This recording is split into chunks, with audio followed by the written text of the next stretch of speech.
بسم اللہ الرحمن الرحیم۔ آج کی اس مختصر ویڈیو میں ہم یا ما اسلوب کی معنن اور لفظاً تحقیق کریں گے۔ یا ما کی معنن تحقیق انہا تأتی لتذکیر شیئن، یعنی یہ کسی چیز کو یاد دلانے کے لیے آتی ہے۔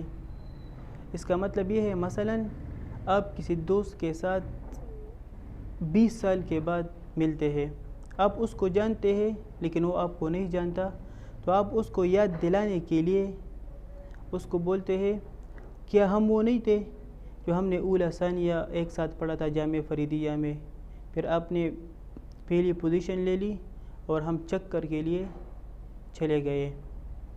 تو یہ اردو اسلوب کے اندر ہم اس کو یاد دلانے کے لیے یہ بولتے ہیں نا کہ ہم وہ نہیں تھے جو ایک سال اولا ثانیہ پڑھا تھا جامعہ فریدیہ میں، تو پھر وہ اس کو یاد آئے کہ ہاں وہ آپ کا نام جو ہے نا عمر ہے، ہم نے اولا ثانیہ ایک ساتھ پڑھا تھا۔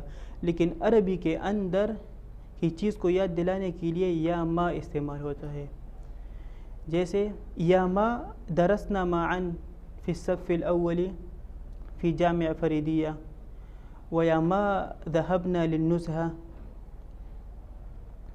اور اس کی لفظی تحقیق یا ما کے بعد جملے ماضیہ ذکر کرنا، مثلا یا ما درسنا معا الصف الاول فی جامعہ فریدیہ وحصلت شرف الاول ویا ما ذهبنا بعد ذلك الى النزهہ۔ تو یہ اس کی لفظی تحقیق ہے، یعنی یا ما کے بعد جملے ماضیہ ذکر کرنا۔